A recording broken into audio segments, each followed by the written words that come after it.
Yeah, oh yeah, we're live.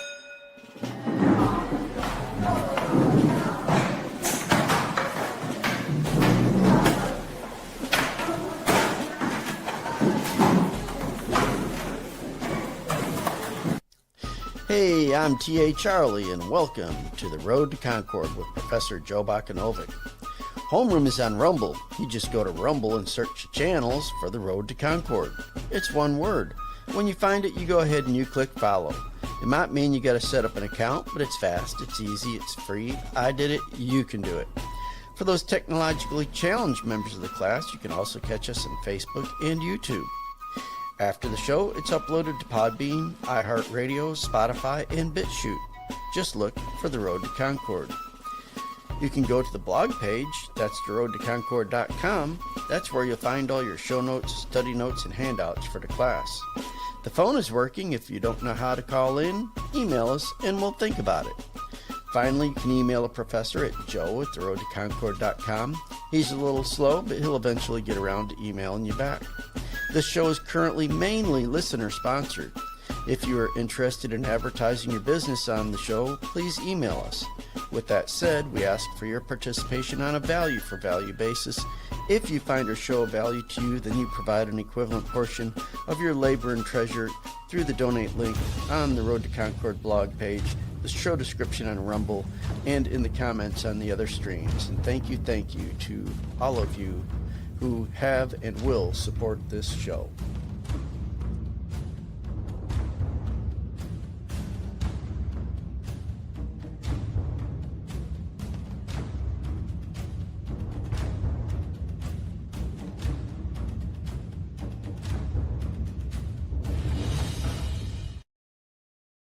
Good morning. Welcome to the Road to Concord. Today is Thursday, March 19th, 2026, and I am your host, Joe Bakanovic. We will be doing part 2 of chapter 4 in the book Bible Amongst the Myths. Remember, it's a study more or less for the psychology or the psychiatry that's going on within the two worldviews that are being discussed in this book. That's why I really latched onto it. It's good apologetics work. And if we have time today, I have a little something that I stumbled into on Facebook, of all places, that's actually valuable. If you're a thinker, then how did I stumble onto it? A good question. Anyhow, if we have time, we'll get to that today. That directly relates to what we're doing here. And it'll explain to you why I wanted to share this book study with everybody. So we're just going to get into where we left off here. It's my Kindle reader here, where if you're in the Kindle, we're on page 70 of 195, The Reliability of God. And this is by, I believe his name is Amos, if I remember, Oswald. The author's name is Oswald. So we're just going to get going. So the reliability of God. But the Bible insists that if God is uniquely personal, he is yet absolutely consistent. Now, this is different from pagan gods. Pagan gods are not personal, and they're inconsistent. They're very fickle. It says he is determined to bless people even when it is not to his own advantage. This was what Jonah knew, and it was what sent him away from Nineveh rather than toward it. Jonah 4:1-2. He reasoned that even the Assyrians might repent if they knew that their end was at hand. And he knew that God was so consistent that he would have mercy even on murderous Assyrians if there was the faintest reason to do so. In the event, all Jonah's fears were realized and the Assyrians did repent and were spared. Assyria being the Nineveh being the capital of Assyria. Thus, the word hesed, one of Charlie's favorite words in Hebrew, a word not attested outside of Hebrew, comes to be used as the descriptor par excellence of God in the Old Testament. Charlie, pop on here real quick. Every time we get an opportunity to do this, I'm going to go ahead and let Charlie go ahead and just espouse on the Hebrew word hesed, because there really isn't an English equivalent. Oh yeah, yeah. To explain chesed, you need a couple paragraphs because, in short, it's the essence of Yahweh. It's his personality, his traits, his character, what he is, and his faithfulness and keeping his covenants and all those things all bundled up together. Kind of And like his Shem, yes, yes, very close to his Shem. Yes. but it also deals with his love and his grace, right? His Oh, patience and absolutely. kindness. Yes. Yes. But it's the type of love that if you insist on jumping off a cliff, he'll let you go Oh, yeah. eventually. Yes. Yes. It's Yeah. unconditional love. You can do whatever you want, but uh, you can choose the things you want to do. However, you can't choose the consequences of what you do. And he'll let you pay him. Yeah. Or if he promises you, if you do H, A, I will do B. And if B is a bad thing, if you don't obey, I'll smack you. He'll smack you every time. Mm-hmm. That's Very love. consistently. Yeah. That's God's love. That's the biblical God's love. He will keep his word. That's not the love that the visible church thinks of God, is it? No, it's not. No. Yeah. Far from it. So That's another gospel or another yes. Jesus. Yeah. Every time I get an opportunity, I'll let Charlie talk about this because the more I've learned about it, it's a Hebrew word that doesn't translate. Yeah. Tune into my next message at congregation. Okay. We're You're actually going to learn some Hebrew too. That's not this week though, is it? Or is it next week? No, it's like the 11th or something, I think, is when I'm on the All schedule. right, we'll let everybody know. Okay, let's keep going. Hesed. The word speaks of a completely undeserved kindness and generosity done by a person who is in a position of power. In other words, Hesed is, if you're a good person, it's how you treat somebody who can do nothing for you. So if you're the richest man in the world, it's how you treat the waiter or the valet or the janitor. If you're a good, richest person in the world. This was the Israelites' experience of God. He revealed himself to them when they were not looking for him, and he kept his covenant with them long after their persistent breaking of it had destroyed any reason for his continued keeping of it. Ultimately, they came to understand that God's holiness, that which is common, ancient Near Eastern terms separated a God from a human, was most to be seen in his character. Unlike humans, this deity was not fickle, undependable, self-serving, and grasping. That's what all other gods known to. Boy, if you want to run into one of these fickle, undependable, self-serving gods, go read about Allah. Ugh. Anyhow, I'm serious. Go read the Quran. Instead, Yahweh is faithful, true, upright, and generous, always.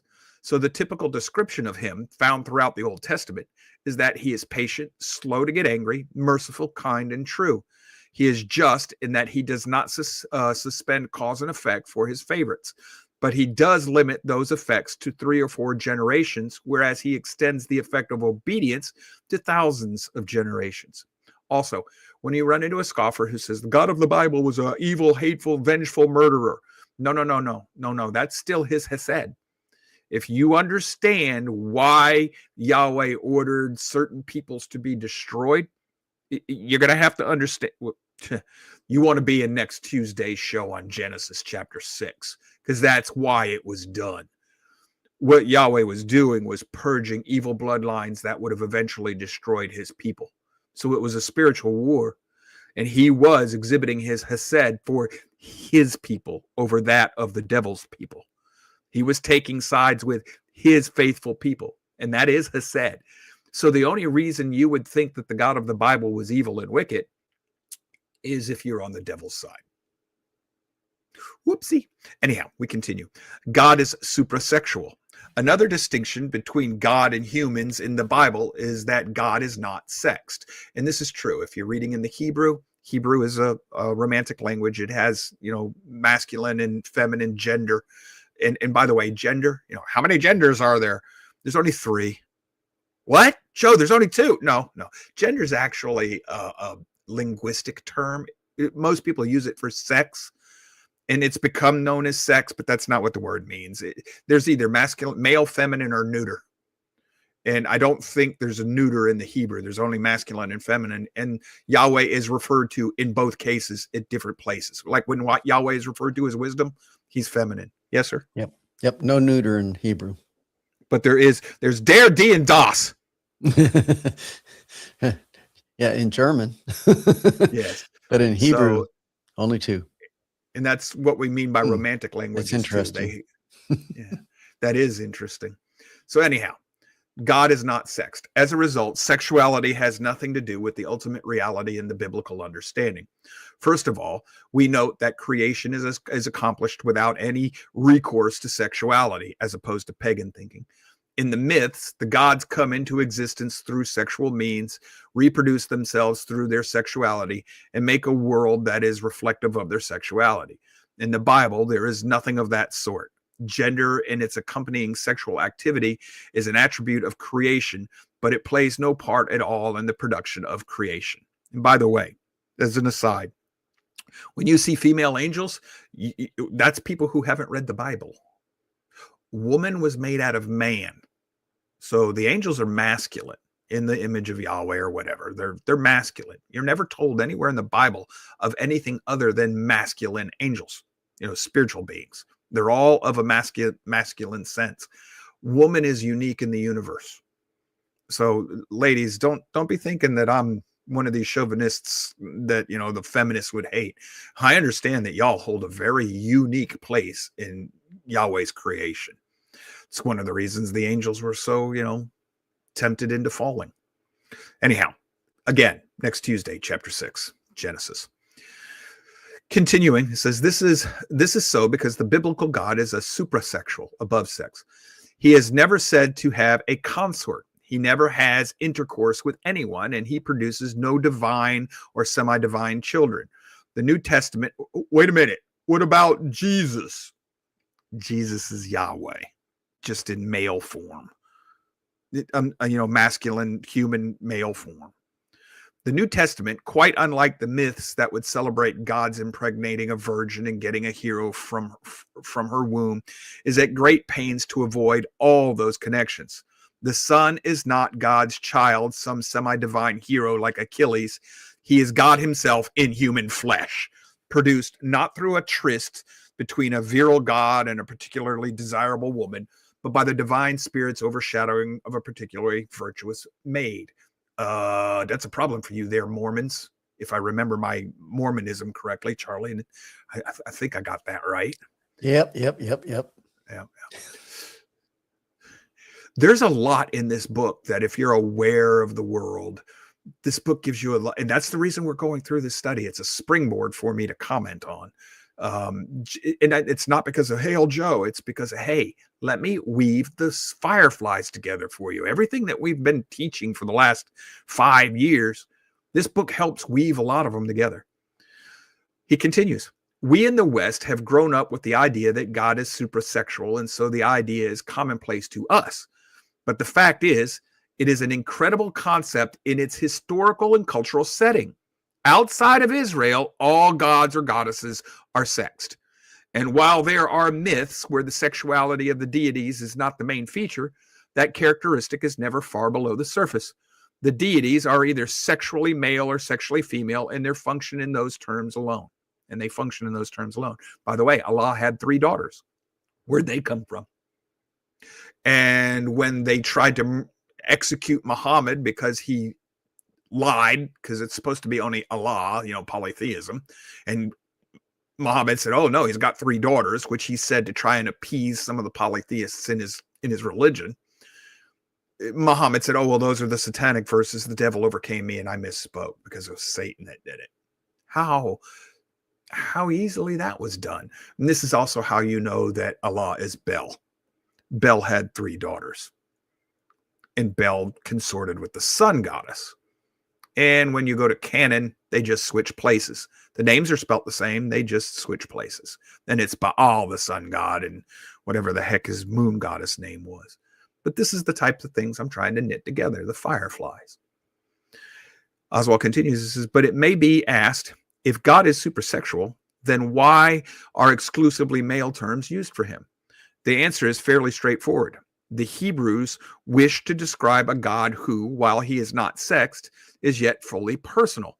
This means that even if the Hebrew language had neuter pronouns, which it does not, it would never stoop to describing God as an it. The force of Star Wars fame is not an advance in theological thinking. It is precipitous decline. In other words, the force is going backwards to paganism. This leaves 3 choices: exclusively male, exclusively female, or a mix of the two. The latter can be dismissed quickly. Contrary to some recent suggestions, androgyny is not a high theological concept. It is a physical monstrosity. To say that God is supersexual does not mean that God has both breasts and penis. It means he has neither. He is not a reflection of creation. This means that to use terms of both genders to describe God can only lead to confusion. Now, this tells me that Oswald wasn't all that familiar with his Hebrew texts, because there are terms in Charlie, if I'm not mistaken, there are times when Yahweh is referred to in feminine terms, but that's only because it's built into the words that are being used in the Hebrew language at that point. When other metaphors are used to relate to him, yes, that can be the case. Yeah, it's just because of the way the language works. And it's Yahweh, just linguistic constructs. Yeah, it's a quirk. So Oswald might not be fully understanding here, but also you have to understand that the reason Yahweh would be primarily masculine and Messiah as well is because leadership, spiritual leadership, is appointed to males. So Yahweh is going to be the ultimate spiritual leader for us. So he's going to be masculine. It's what the Marine Corps would call position over rank. Well, it has nothing to do with your sex. It's the position that was assigned to you by the one who created you. So that's all this is. It's just Yahweh is going to be most primarily masculine because that reflects his position as a priest or as a king. We continue. We have now reduced the number of options for describing a personal deity who is not sexual to 2, either exclusively male or exclusively female. It is a fact of reality that male sexuality is concentrated almost wholly in penetrating and ejaculation. It is compartment in the male's life. It is a compartment in the male's life. It is a direct and obvious and can be all-consuming, but it is a compartment. Female sexuality is much more interior and diffuse. Ultimately, a woman's sexuality is inseparable from her being. Copulation is only one part and often a minor part of the expression of that sexuality. Much more significant to female sexuality is the lifelong process involving gestation and nurturing. As a result, it is much more difficult, if not impossible, to separate femaleness from sexuality. This does not make women inferior to men. Did you hear what he said? This does not make women inferior to men. In fact, from the point of view of the creation, it makes them much more vital to the whole process. But it does mean that in female terms are badly handicapped when it comes to their use to describe a God who is not sexed and from whose being creation does not emanate. So he's explaining the rationale behind this, especially from an ancient Near East perspective. It is almost certainly as a result of these facts that goddesses all over the world are directly and inescapably linked to sexuality. Some gods are, but by no means all of them. This means that if you wish to tell a deity who is fully personal but is other than sexual, the use of exclusively female terms is impossible. And this only works if you have a transcendent worldview, where you understand that there's a spiritual separation from people and from things. So if you do use female terminology, you will end up where you started, whether you intended to or not. You'll be back at the continuous worldview. That is, you will subtly convey to yourself and to your hearers that, at heart, deity is profoundly sexual. If you use exclusively male terminology, you will still have to guard carefully against the sexual understanding creeping back in, but it will not be the virtually automatic connection that will occur if female terminology is used. This is dealing with the roles, the two, in the nature of male versus female. In my opinion, patriarchy, that obscene word of our times, has next to nothing to do with the use of male terminology for God, for Yahweh. If it did, the sexual engendering function of the patriarch would be a central feature in the descriptions of God, of Yahweh. Since that is not the case, we need not think that patriarchy is the reason for the phenomenon. Furthermore, if that were the case, there would be no patriarchy in those religions that recognize both gods and goddesses. But of course, that is not the case. It's not the reality that we see. Patriarchy was as much a part of those cultures as it was of the Israelite culture. On the other hand, the fatherhood of God is far from being patriarchal in nature, as it is with the Canaanite El.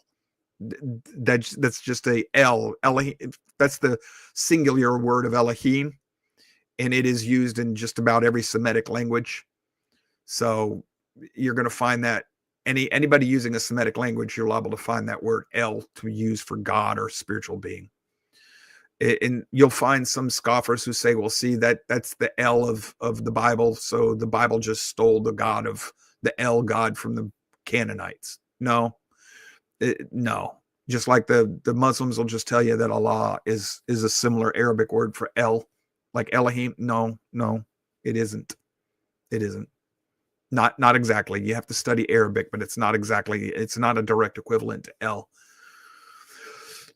Again, just connecting fireflies for those who might be aware of it. Yahweh is not the male engender of a family, engenderer, surrounded by a host of squabbling divine children, alternately fawning on him and threatening him. That would be paganism. Nor does his behavior authorize the sometimes outrageous behavior of the biblical patriarchs. Rather, Yahweh is a father in his roles and not in his sexual identity. So it's just a way of relating to us. He cares about his creatures in an intimate and personal way. He takes an interest in what interests them. He is moved with compassion for them. He relates to them in profoundly personal ways. So it says sex is desacralized. Because God is not sexed and does not function in sexual ways, human sexual behavior is specifically desacralized. It's not sacred, not in the Bible. And folks, this is important to you today. You might think this is a nothing burger to you, but this is the rainbow jihad. This is Astra, where sex is pivotal to their worship of their gods. Guyism, the new paganism is sexed, witchcraft and all of that stuff. The force is sexed and things like that. All of this neo-paganism, the new paganism that's in our world today, the sexuality is at the heart of it. And that's what, Oswald's trying to explain to us here is this is one of the primary things that separates the biblical transcendent worldview from the pagan continuous worldview. And it's very helpful to understand what's going on in our world today, the two different mindsets of the two different groups of people. And if you start thinking in these terms, you're going to start seeing that the people who are truly transcendent are very few. They think they are, but they're not. They speak in that language, but they don't mean it. They don't live it. Okay. Because God is not sexed and does not function in sexual ways, human sexual behavior is specifically desacralized. Nothing happens to God or to nature when a man or a woman has sex together. In fact, ritual prostitution is directly forbidden in the Bible. We are not permitted to attempt to conceive of the universe in sexual terms, nor are we allowed to try to affect the universe's functioning through our sexual behavior. Sex is a divinely willed characteristic of creation, but it is not a characteristic of ultimate reality. As a result, the Bible builds specific boundaries around the practice of sex. It cannot be used as a way to join nature and humanity, or humanity and the divine. It is not to be used as a way of expressing our human limitlessness. This is all connected to paganism. This is not an easy position to maintain because in every age, sex seems always to be waiting in the wings, offering in itself unity with the divine, whether in power or in fulfillment. The myths around the world acquiesce in this, aiding and abetting the illusion. Only the Bible stands squarely against it. This is an observable fact in human history. When we attempt to use our sexuality to scale the walls of heaven, it only drops us into hell. Used as God designed it to be the deepest symbol of surrender, self-disclosure, and trust, all within the confines of an unreserved commitment, it is a glorious thing, meaning marriage. Used in any other way, sex will consume us. The biblical writers know this, and under God's inspiration, they tell us there is only one place where we may freely express our sexuality, in the heterosexual marriage bed. Interestingly enough, in that setting, the Bible places no restrictions on our sexual expressions. And that's actually true. But you got Tellerino or whatever out there saying Jesus never condemned homosexuality. Yeah, he did. He condemned all sex outside of marriage. He even said that lust is adultery. He drove that into the heart. So, yeah, I'm sorry for anybody who claims that the Bible is not against the perversions of our world, the hookup culture, the multiple marriages that we get caught in, and all of this stuff that we do today. Yeah, the Bible condemns it. It's an abomination. I'm not condemning you. Jesus even said divorce was given to us because of our hard hearts, because we won't submit to Yahweh's order and do things the way he expressed us to do them.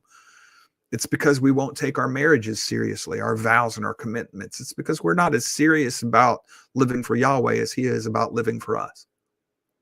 So, but yeah, I'll just hammer this home, man. There's a lot of things that have been crept into our Christian world that are just lies. They're not in your Bible. They're not taught by your Bible.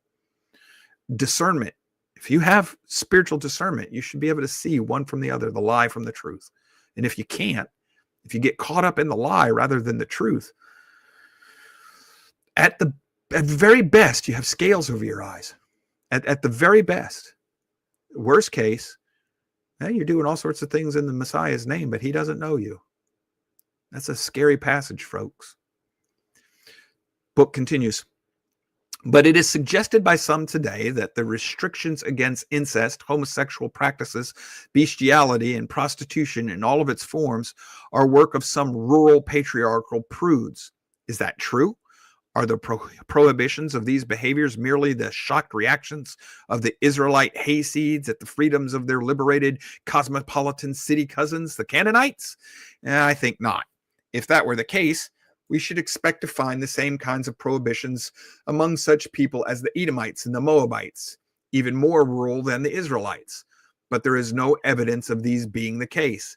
And even more to the point, we should expect these quaint restrictions to drop quietly away as the Israelites themselves become more urbanized. If anything, however, the prophets are even more stringent than the Pentateuch in their call for strict sexual faithfulness within the bounds of heterosexual marriage. All of this is sourced. There's source 12. You can look up all the end notes if you've got the book. No, the answer to our question must be sought elsewhere. The Hebrews take this unusual attitude towards sexuality because of their unusual understanding of God. If God is not sexed, then the use of sex to express and indeed to reinforce our unity with God is both mistaken and positively dangerous. We may believe most sincerely that the way to find real life is through the use of morphine, but the fact is that to use this drug in order to find satisfaction in life is the way to death. When it is used in controlled ways for medicinal purposes, it is a positive blessing, deadening extreme pain so that the body can focus its energies on healing. But when the drug is used to find spiritual fulfillment, it always falls short of its initial promise and keeps beckoning us into deeper and deeper dependence until it ends in death. So it is with sex. If we use it to try to make ourselves gods, the end is destruction, because it cannot actually take us where it seems to point. God is beyond the limits of our sexuality. So these prohibitions on sex outside of the heterosexual marriage are not the work of prudes. They are a revelation of the boundaries inside of which the Creator intended us to find blessing and not curse. Here's where I'm going to drop this down for the moment. It's a good stopping point. I got a few things I want to discuss with you real quick before we go to the break. All right. To the extent that you may have grown up in a world where the things Oswald's talking about are just cultural understanding. You know, you can grow up in a paganized culture. I mean, in this world, in the Western world, especially in a culture where you're actually a pagan, but you think gods don't have sex. Oh yeah, I'm worshiping a god, but you know, that god doesn't have sex. It's just whatever. But in your practices, by what you do, you belie what you say. In other words, the way you act doesn't match what you say. You talk the talk, but you don't walk the walk. And the problem is you have inherited the Judeo-Christian ethic into you're the pagan living in a Judeo-Christian world. So you inherit their worldview without even knowing it, and you try to paganize it. Whereas in the first church, in first century, the what we now think of as the Christian church, that was a transcendent body of believers trying to live within a continuous worldview pagan culture. It was the opposite of what we have in the Western world today. But now in the Western world today, in Europe, the faith is all but dead. In England, well, in Europe, it's dead. In England, it's all but dead. In the United States, it's terminal. It's unless something happens, unless there's a revival, a true revival, our faith in the Western world is a dead man walking. And we're heading in that direction right now. That was foretold. That's in the scriptures. If you're reading the scriptures with a neutral, without preconceptions, you'll find that idea. That it's in 2 Thessalonians 2. Everybody's looking for a great revival at the end times. That's not what's coming. It's a great falling away. That's what's told. A great falling away, not a great revival. We've got to quit adhering to the myths and lies of the faith, the traditions of man. So you have to try to take a step back and try to look at, okay, what have I inherited? And this is why, like Dawkins, famous atheist, and I think he's English. He just recently, in the last couple of years, come out and said, hey, look, I want to at least keep the Judeo-Christian worldview, because it's only that worldview that allows me my freedoms and liberties. He's acknowledging it's that their worldview, that worldview, the biblical worldview, that has led to classic liberalism, individual rights and liberties, things like that, and the rule of law, et cetera, et cetera. He's acknowledging that comes only from the Judeo-Christian worldview. Well, that's the transcendent worldview. And if we have a little time today, I'll show you how this book directly springboards and relates to the real world and how it all, and to me, the fireflies just connect everywhere. And I'll try to show you a little bit about what I'm seeing. You're going to have to wrestle with this. Think of this on your own. Think of everything we're studying here for yourself. Where does it fit in your world? Where you have fireflies I don't have, little pieces of the puzzle. How do they connect for you? Spend some time mulling on it, as opposed to just letting things entertain you. Work a self-directed life, a purposely directed life is another thing the Bible teaches you to do. And if we have time to get to this, you'll understand exactly. I'll bring it back up. You'll see where I'm going right now. I'm thinking about the extra stuff I'm hoping to show you today. It's the self-directed life. That's connected to transcendent thinking, folks. So the non-believer who thinks that science is telling them how to live, that's thoroughly pagan. That's thoroughly pagan, and it isn't. Science isn't telling them how to live. They're not. See, they've inherited that Judeo-Christian worldview, but they don't understand that talk doesn't translate into their walk. And that's why the Christian who talks the talk but doesn't walk the walk might have a bad day on Judgment Day. If it doesn't make you walk the walk. All right, 3-minute break. We'll come back. We'll keep going. See you in 3.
Charlie's dancing again.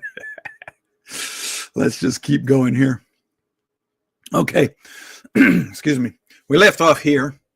Now this next subtopic is the prohibition of magic. Now, this is going to encompass a whole lot of things. This is going to be your zodiac and your horoscope. This is going to be your tarot card readings. This is going to be drug use. It's going to be pharmaceuticals. Potions. And I don't necessarily mean the medicines that you take, but I also mean the medicines that you take. Depending on how, like the jab. That was not medicine, folks. That's pharma. That's magic. That's what the Bible would call magic. You have to understand that this isn't magic, according to the Bible, is not necessarily supernatural type stuff. It is, and it isn't. It can be both. It's any attempt to manipulate the heavenly realm through natural or supernatural means. So be careful with how you conceive of this idea of magic. You can easily come up with a definition in your mind that excuses things that the Bible would still condemn. So wrestle with that a bit if you have any doubt in your mind, because this is something that you got to be careful with. This is also going to be connected to next Tuesday's show with Genesis chapter 6. And Genesis chapter 6, that's wrapped up in the first 4 verses of that chapter, 6, 1 through 4. Oh boy, is there a lot loaded into those 4 verses. So here we go. It says, yet another example of these boundaries between God and creation is found in the prohibition of the use of all magic. Sorcery of every kind is forbidden, and the Israelites may not attempt to manipulate God in any kind of ritualistic way. And that's not just God, that's the natural order of the world. So when you think that you can become a female through hormone blockers and puberty blockers and surgeries, that's magic. That's how the Bible would conceive of magic. So yeah, that's a problem. Nowhere is this clearer than the prophets with their insistence that the rituals in themselves accomplish nothing. It is only as the rituals express genuine repentance, exhibiting itself in the non-manipulative behavior of righteousness and justice, that the ritual gives any pleasure to God at all. So in other words, the sacrifice is nothing. Obeying Torah is nothing. It's the heart of the matter. That's what pleases God, when you're doing those things for the right reasons. It's when you're obeying your heavenly Father, not obeying just so that, it's not Cain's attitude. Well, I brought an offering because it's Abel's attitude. I brought you the best, the firstling. It's all heart. And that's in the Bible from the word go. It's about your heart attitude, your allegiance to Yahweh, the Creator, rather than anything else. Continues here, the attempt to lay hold of divine power to accomplish our purposes and to supply our own needs is represented as disgusting to God. He is not a part of this system and cannot be manipulated through it. But if that is the case, how are the Israelites to get their needs supplied? They are to do so by surrendering themselves and their needs to God in trust and faith. Psalm 51, 16 through 17. They are to do so through personal communication, that is, prayer. This is, of course, a rather frightening alternative. As what's said above, it is to put oneself at the mercy of the gods.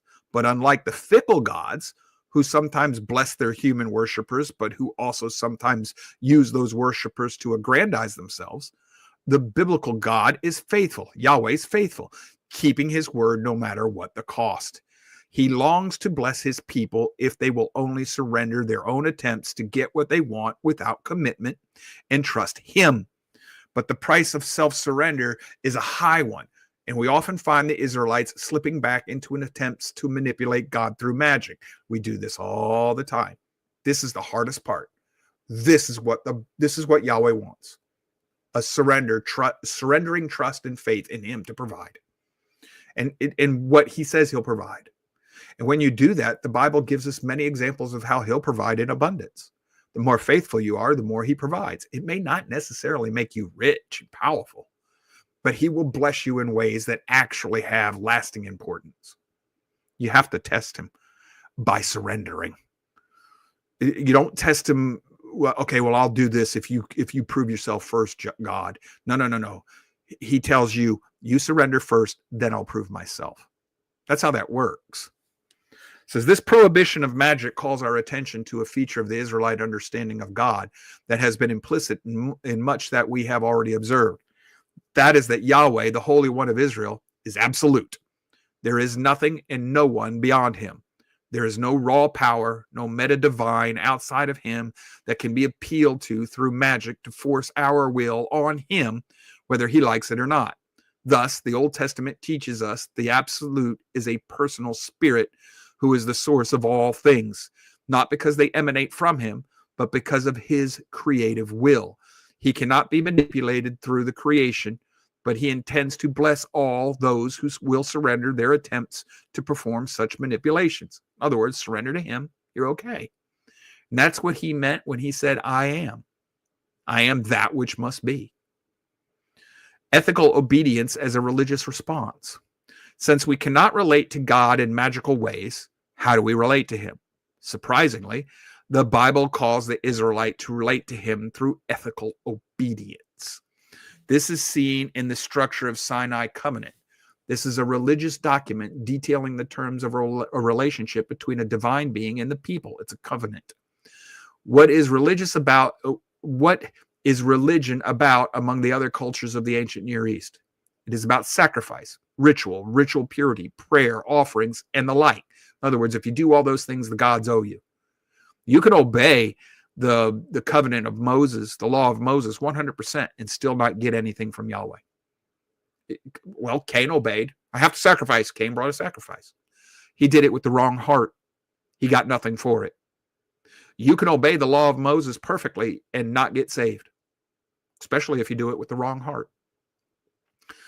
Says those issues are certainly addressed in Yahweh's covenant with Israel, but they are hardly the only thing addressed, and indeed are not the primary thing addressed. The Hebrews are told that the ways in which they treat their parents, their neighbors, their children, and the strangers among them are matters of intense religious concerns. They show their commitment to their God by their commitment to tell the truth about each other, by the way in which they value one another's possessions, by the way they keep faith with their spouses, and so on. Stop right here. All right, the real world now. Well, Joe, that means I got to take care of the illegal alien amongst me. No, that's not a godly hesed. The illegal alien, not undocumented worker, illegal alien. When you say undocumented, it means he didn't or she didn't go through the proper process of getting the documentation. That means they're in the land unlawfully. You do not then turn around and bless their lawlessness by giving them anything. The people owe them nothing but to be kicked out of the land. That's hesed. That's a godly love.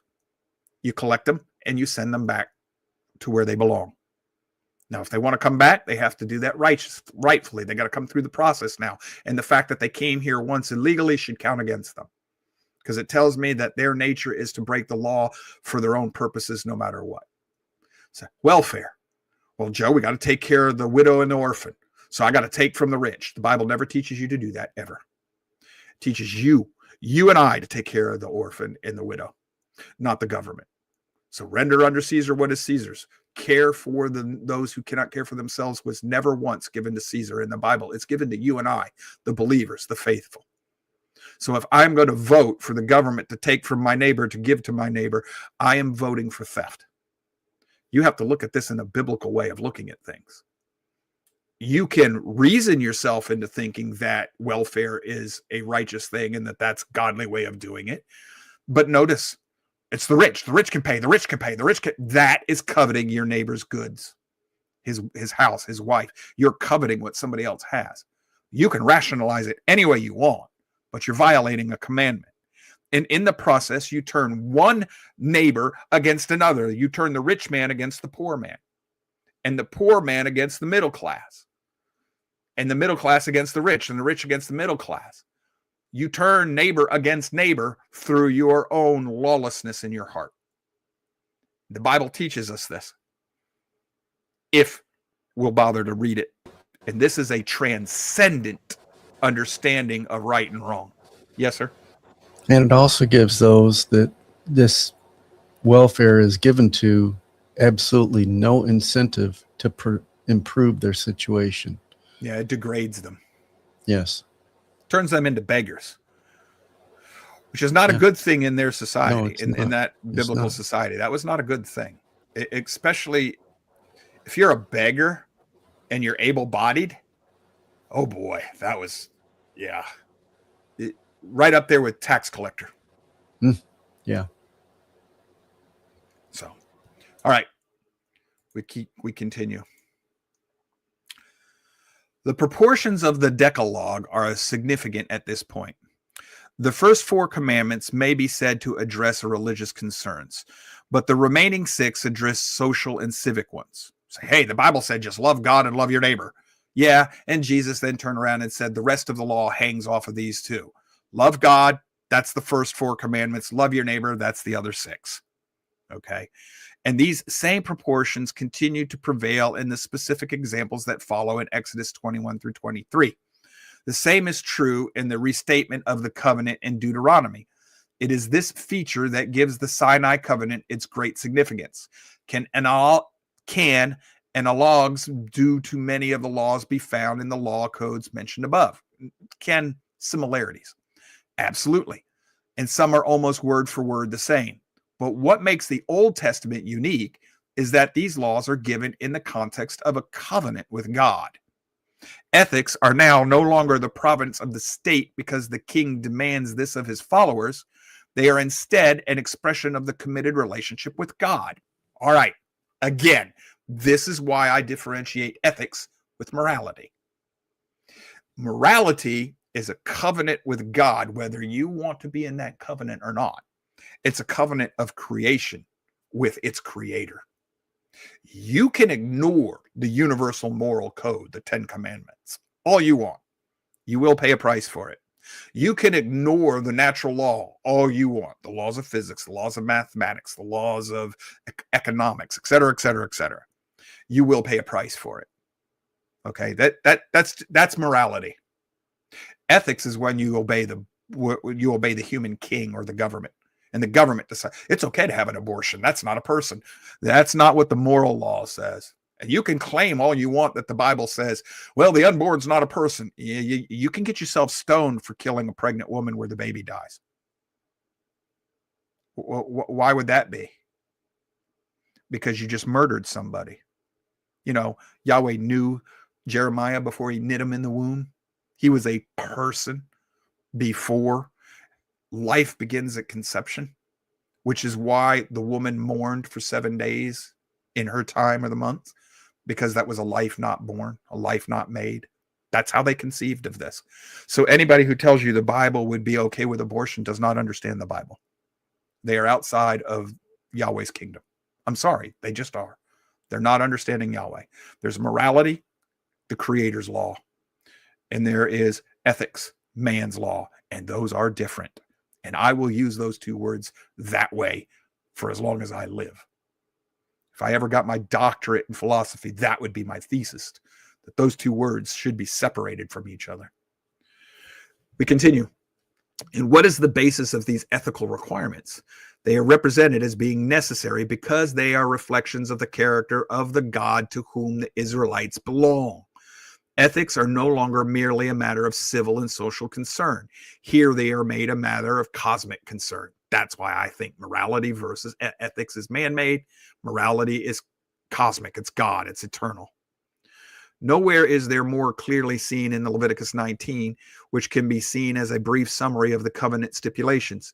It begins with a call for the Israelites to be holy as Yahweh is holy. We might assume that this refers to some sort of cultic purity, but that is not the case. Immediately in verse 3, we move to the first of the social commandments in the Decalogue, honoring of one's parents. Clearly, the holiness being advocated here is not some cultic participation in the mysterium tremendum, as Rudolf Otto labeled it. To be holy as Yahweh is holy means to treat people as persons of value, not objects for one's own use. This ethical component of holiness is further developed throughout the Leviticus 19, with the regular reminder that these requirements are incumbent on the people because I am Yahweh. That is, they must act in these ways because of their exclusive relationship with him and because of their distinctive ethical character. Okay, we got a Charlie pop on here again real quick. This word holy in English, that's not the Hebrew word. What's the Hebrew word there, Charlie? Kodesh. And what does it mean in Hebrew? Because it's very different. It's to be set apart specifically for Yahweh's use, or to be sanctified for Yahweh's set use. Apart from the rest of the pagan continuous thinking worldview. Yes. That's what it means to be called out of that worldview and thinking and acting. That's right. What that means. So where we say holy, better translation would be called out and set apart. Yep. Yeah. All right. This is why sometimes thanks, Charlie, we use Hebrew words on purpose so that you will learn to think differently. It's harder for me to explain what holy actually should mean in your mind because you'll tend to slip back into the common use or common understanding of that word. So we'll use the Hebrew because as we explain the Hebrew to you, you'll think differently. It programs your mind differently. So this is intentional, which is something we're going to get to in just a few minutes. Let's finish up here with this. What are the implications of all this? If it is true that there is only one creator of the universe, and if it is likewise true that the universe did not emanate from him, but is an expression of his creative will, and if it is further true that the creator is consistently ethical in his treatments of his creatures, then it becomes possible to say that there is but one moral standard in the universe, one that reflects the moral character of the creator himself. Right here's where I'm going to stop with this. And I want to share something else with you. I found this. This is a quote by Russell Kirk. He's an author of The Conservative Mind. It says, "The conservative is a person who sees human society as a spiritual reality, possessing an eternal life, but existing in temporal history. And he believes that the living are only a small part of that society." Now, I had never seen that quote before, so I go look up Charlie Kirk. Russell Kirk, excuse me, not Charlie Kirk, Russell Kirk. And he was 1918 to 1994. He's an American philosopher, political philosopher, moralist, historian, social critic, literary critic, lecturer, author, and novelist who influenced the 20th century American conservatism. In 1953, he authored The Conservative Mind. It's a book, pretty good book, which I haven't read it yet, but it's on my to-buy list, which traced the development of the conservative thought in the Anglo-American tradition. That's going to be the House of Israel, boys and girls. And Edmund Burke, who I'm not particularly fond of for reasons I've mentioned before, but just hang with me. The book helped establish the intellectual framework for a religious and humanistic understanding of conservatism in a post-war era. Kirk was the chief proponent of traditionalist conservatism. So what did I do? I looked that up. The Conservative Mind. There's the book. Blah, blah, blah, blah, blah, blah. And what do we mean by traditionalist conservatism? Because the philosopher in me wants to know, what do you mean by these words? And I'm on Wikipedia, folks. Traditionalist conservatism, often known as classic conservatism. That is not classic liberalism. Those are two different things. It is a political and social philosophy that emphasizes the importance of transcendent moral principles. Ding, ding, ding, ding, ding. Judeo-Christian worldview, manifested through certain posited natural laws to which it is claimed society should adhere. It is one of the many different forms of conservatism. Traditional conservatism, as known today, is rooted in Edmund Burke's political philosophy, as well as similar views of Joseph de Maistre, who designated the rationalist rejection of Christianity during the previous decades as being directly responsible for the reign of terror which followed the French Revolution. In other words, secular humanism is responsible for the reign of terror in the French Revolution, and it also gives us socialism, communism, fascism, and all the isms that have destroyed society or attempted to destroy society ever since we rejected the Judeo-Christian ethic. Traditionalists value social ties and the preservation of ancestral institutions above what they perceive as excessive rationalism and individualism. One of the first uses of the phrase conservatism began around 1818 with a monarchist newspaper named Le Conservateur, written by blah, blah, blah, blah, blah. I also wanted to look up, what do you mean by practical reasoning? I told you we'd get to this. I told you earlier. In philosophy, practical reason is the use of reason to decide how to act. In contrast with theoretical reason, often called speculative reason, to use a reason to decide what to believe. For example, agents use practical reason to decide whether to build a telescope. Should I build it or not? But theoretical reason, they use it to decide which of the two theories of light and optics is the best. Well, practical reason would say, let's build one with each theory and see which one works best. Theoretical doesn't care about objective reality. Theoretical exists only in the mind of the thinker, where he or she is their own God. Now, Charlie, help me out, brother. Do you see the connection to the book? Yeah. Okay. Do you see what I was seeing? What did you see in the pieces I just read from Wikipedia? Did it set off fireflies with the consecutive versus transcendent worldview? Absolutely. Yeah. Because I mean, it's pretty clear once you see these opposing viewpoints, they're pretty black and white. And that's what's really helped me through this process, because it really puts the knife right through it. Ethics is continuous. Morality is transcendent. Exactly. Ethics only applies to the people who are under that law. Morality applies to all moral agents. And I use moral agents so that if aliens ever show up one day, that's going to apply to them too. The universal moral code is going to apply to them too. Anything that was created, any moral agent that's, sentient type, be it what, they're moral agents. It applies to them. And that's why I use that term as opposed to humans. Now, real quick, Charlie and I were discussing this here recently. How often do I check you to make sure you haven't become, fanboy, Charlie? Do I do that a lot? Oh yeah, I hope so. I try to do that myself. All right. Now, where I'm going with this is important, folks. Charlie doesn't know. He doesn't know what I'm about to do to him, but he trusts me, I hope, enough to know that I'm not going to hurt him with this. He has started to change his thinking and his approach to his research. It's been influenced not so much by me, but by the techniques I was taught by others. But now here's the difference. Charlie, if you had just listened to me preach it and had never tried to apply it, would it have done anything for you? Nothing.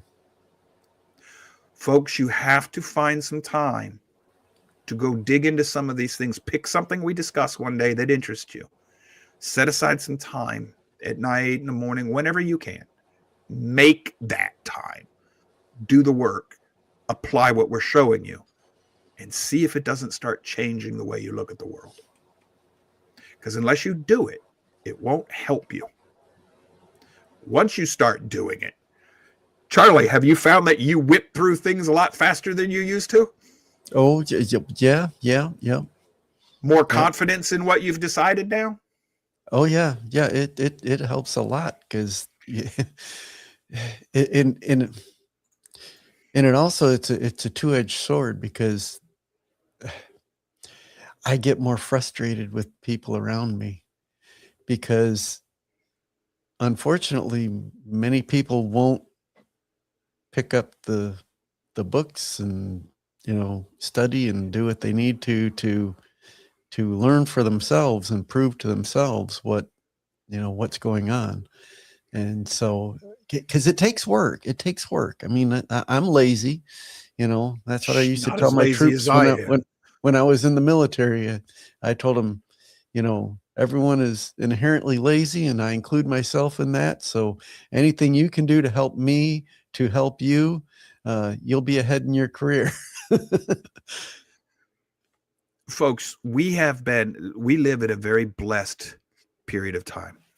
You have the knowledge of man sitting at your fingertips. If you're using it to post pictures of what you're eating and looking at kitty cats, okay, I get that from time to time, but if that's all you ever do with the knowledge presented to you,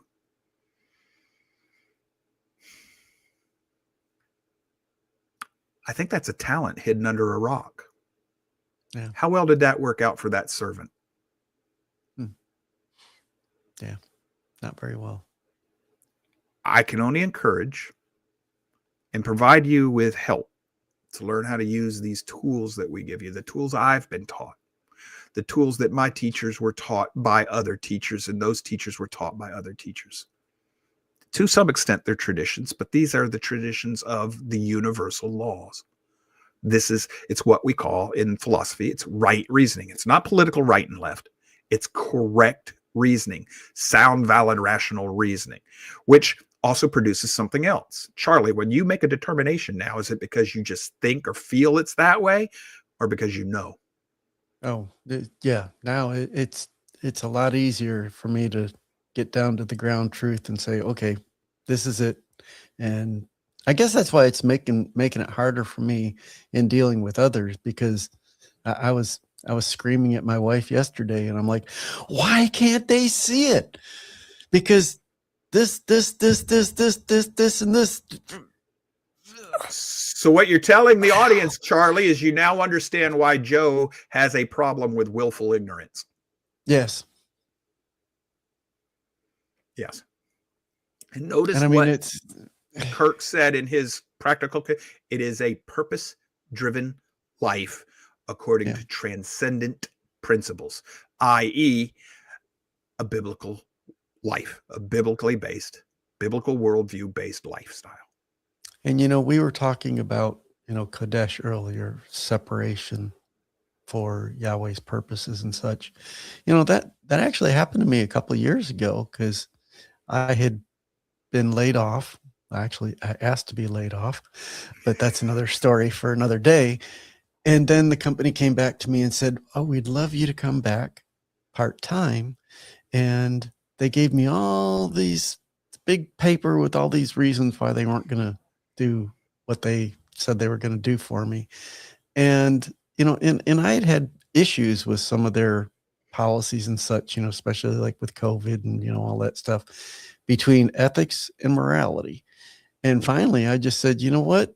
We're incompatible. I resign, because I had to separate myself, because I was not going to deal with that anymore.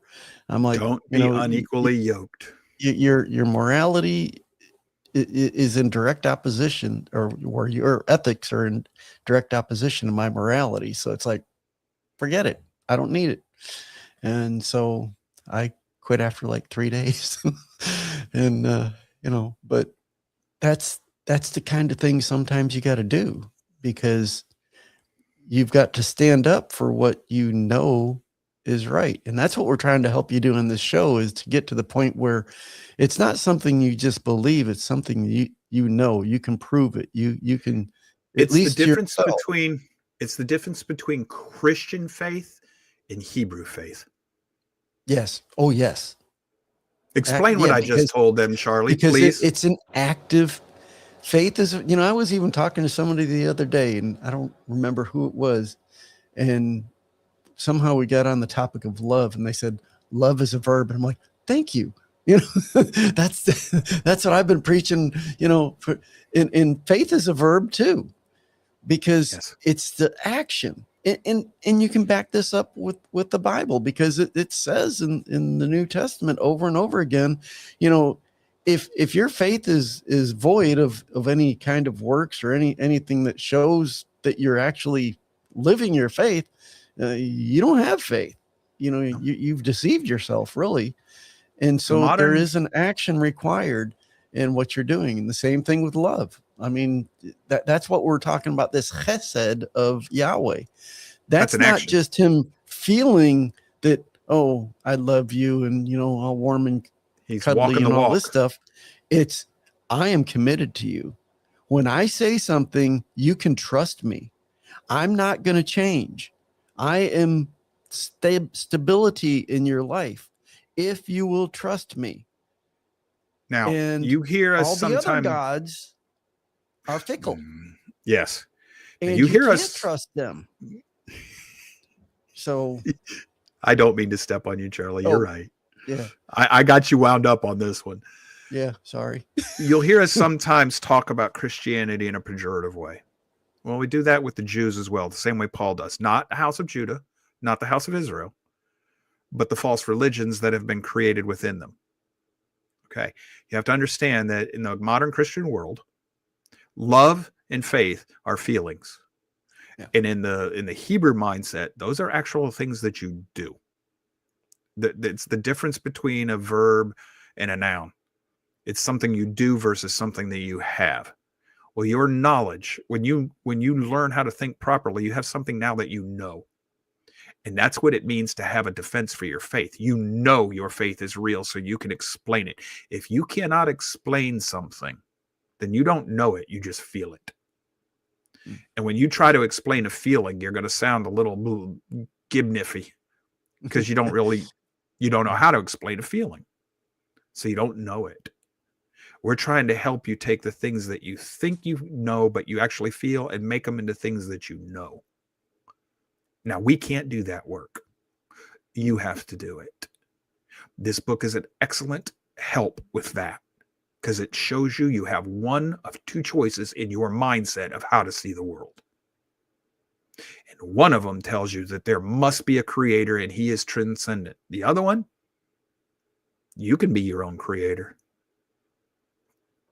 That's the problem that we're dealing with now in the world. Everybody does what they think is right because nobody will bend their knee to El Elyon, the creator of the universe. Hell, we won't even bend our knee to the Constitution the way the founding fathers told us to read it. And look what it gets us.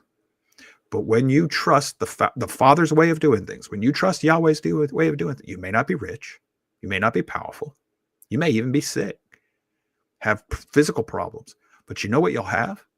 You will end up with a peace of mind that the rest of the world will not understand and will envy. They'll want it, but they won't want to do the things they have to do to achieve it. Get it. Yep. We just don't want that for you. We want you to understand that peace that transcends all human understanding. That comes from learning to follow the Creator's way for his creation. When you live in harmony with how he designed things to work, that peace will follow.